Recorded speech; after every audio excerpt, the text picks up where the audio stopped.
ndagusuje kandi mwifurije umunsi mwiza gukurikira gahunda za Kigali 215 channel ikugezaho amakuru menshi atandukanye yibanda ku myidagaduro wacu mu gihugu cy'u Rwanda ndetse n'ibiganiro bitandukanye namwe mu bastari bano iwacu mu gihugu cy'u Rwanda. Tubikora buri munsi umunsi ku wundi tuba twabere kugira ngo tubagezeho byinshi bitandukanye by'umwihariko biri kuvugwa hano hirya mu gihugu cy'u Rwanda. Nk'inkuru igiye hanze mu kanya gato cyane ni inkuru yo gutakamba gupfukama kwinginga ndetse by'umwihariko no guca bugufi ku mukobwa Marina wamenyekanye mu muziki nyarwanda nka Marina nyuma yako akoze icyo yita amakosa akomeye. Intangiriro y'ibingibi rero ngo ni yihe?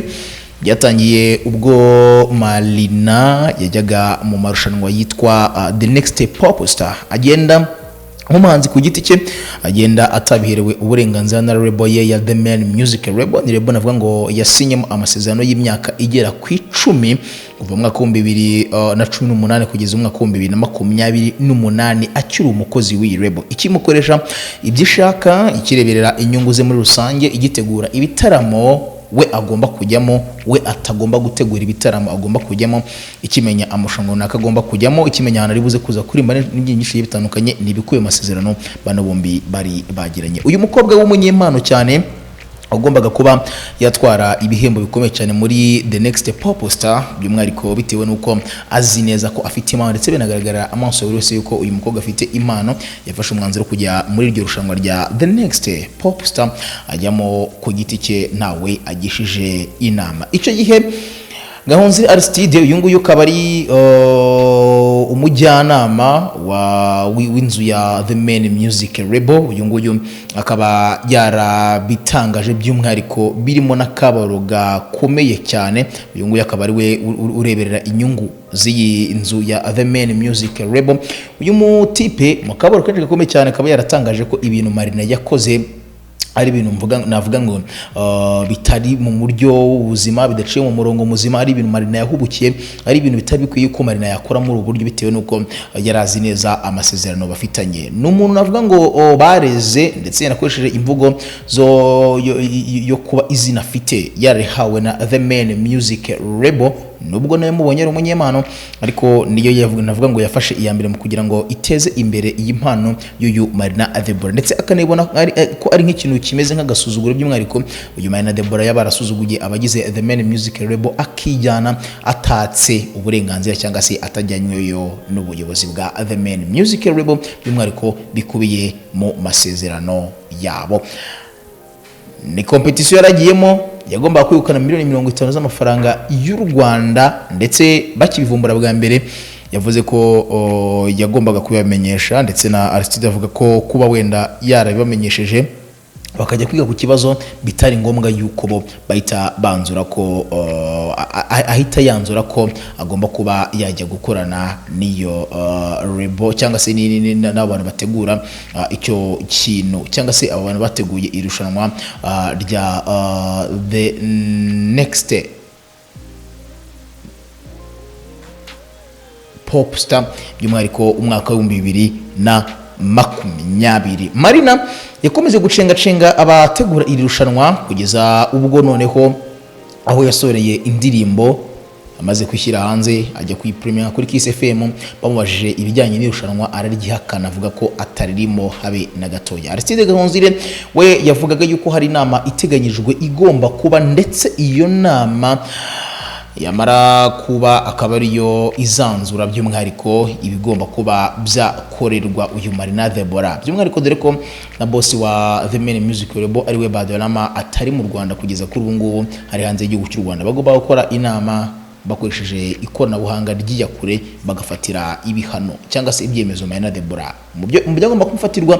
Hararemo kuba yakwirukanwa, nabyo byari biri mu nzira byo kuba uyu mukobwa yakwirukanwa burundu muri The Man, ndetse ko nta n'igihombo gikomeye cyane uyu mukobwa yabateza bitewe nuko icyo yabateza navuga ngo hangiritse izina ryabo rye imbere ya ma competition byaba birenze kuba batakaza amafaranga runaka ariko bakomeza bagasigirana izina ryabo nk'inzu ikomeye ya The Man. Ni inzu ifite izina rinini cyane by the way. Ni inzu navuga ngo kugira ngo itakaze izina ryayo cyaba ari ikintu gikomeye kandi cyane by'umwihariko batanga n'igishoboka cyose kugira ngo nibatakaze izina ryabo. Nubwo muri iyi minsi harimo kugenda havugamo ibintu bigiye bitandukanye byo kutumvikana bishobora no kuzatuma iyi nzu ya The Man Music Label yaba yanagira ku musozo wayo, dore ko hari n'amakuru agiye avuga yuko iyi nyubako ya The Man Music Label rwose washyize ku isoko kugira ngo igurishwe bitewe nuko manager wayo yize umushinga nabi. Uyu mukobwa Marina Deborah ntabwo yari kuba ari umuhanzi wa mbere wirukanwe cyangwa se uvuye muri iyi nzu ya The Man Music Label. Ku ikubitiro habanje Safini yibikora aza kuza kujyana na Jay Polly, bize no kuza guteza impaka ndende. Badrama hari ibyo yishyuza bigiye bitandukanye, Badrama anenga bikomeye cyane ibyo bano bamukoreye, ndetse abenshi bagenda mushinja yuko afata ubucuti akabuvanga na business, aricyo azira kenshi cyane, aricyo cyatumye bariya bagenda. Uyu mukobwa Marina Deborah ntizimye mu magambo kuri uyu munsi nibwo yashyize hanze urwandiko rurerure rufunguye, nibaruwa ifunguye irimo gusaba imbabazi, yinginga, atakambira The Man Music Label. Reka nshishemo amaso muri iri tangazo cyangwa se muri iyi baruwa. Ni ubundi iri bari giti tangazo rigenewe abanyamakuru.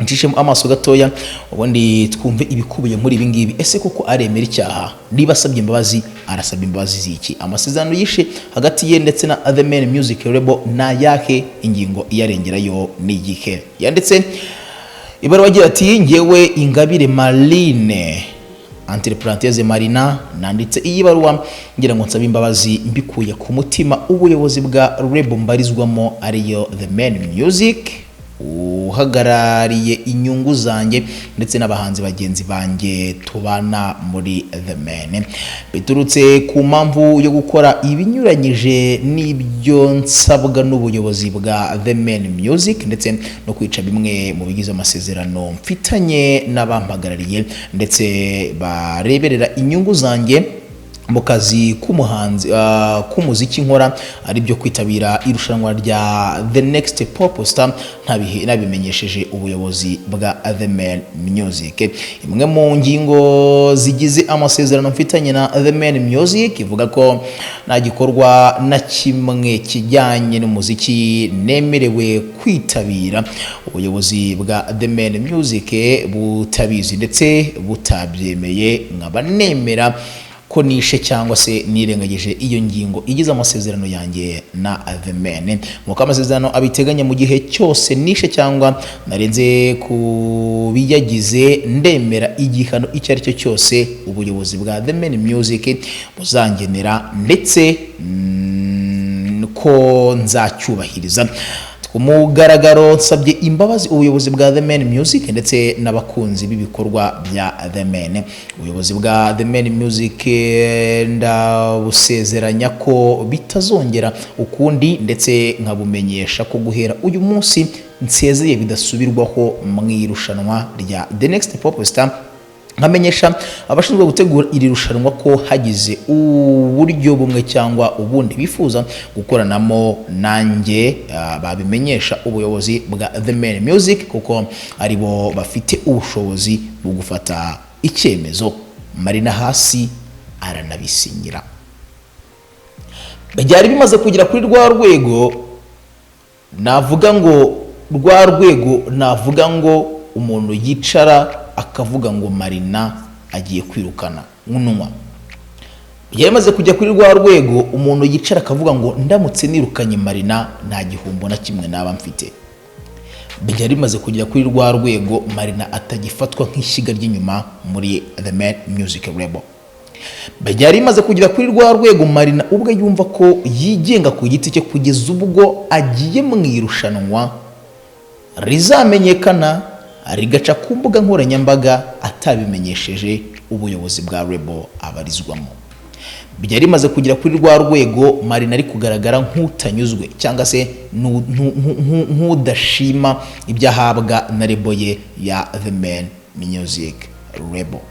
Byari bimaze kujya kuri rwa rwego kuko bigaragara ko hari umwiryane, umwuka utari mwiza cyangwa se ibintu bidahagaze neza muri label ya The Man Music Label. by'umwihariko Marina aciye bugufi imbere ya sebuja navuga ngo wamumenyekanishije akamugeza ku rwego ariho ubu ngubu, nyuma yako yari yarafashwe na Uncle Austin amujyana muri label ya The Entertainment. Niko mbitekereza, Austin akabona ibya management atazabasha kubishobora, akamuha Badrama nk'umushuti we yarizeye neza wabasha kumanaginga uyu mwana w'umukobwa. Ndetse Gahonzire yavuze ati ayo tumaje kumutakazaho arenga $50,000,000 atari ko kugira ngo yangize izina ryacu yagenda. Ati gusa ikihutirwa n'icy'ingenzi nagaru kwirukana Marina Debola, ahubwo icy'ingenzi no kumuhana. Ati iyo umwana akoshije mu rugo baramukebura ntibamwirukana akagaruka mu murongo muzima. Reka nizeye neza ko na Marina Debola nawe yagarutse mu murongo muzima kugeza kuri ubu ngubu agomba kugenda munsi y'amategeko ya The Man Music Label.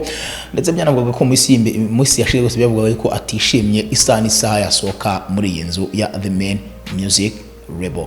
Ngayo nguko ni Kigali 215 kwa Janvier Romeo. Icyo ngusaba gusa no gukora subscribe ubundi twatubana umunsi ku wundi ku makuru atandukanye y'imyidagaduro nacu mu gihugu cy'u Rwanda ndetse no mu biganiro byinshi bitandukanye n'abastari bano iwacu mu gihugu cy'u Rwanda. Nyuma nafata uyu mwanya mwifurize umunsi mwiza.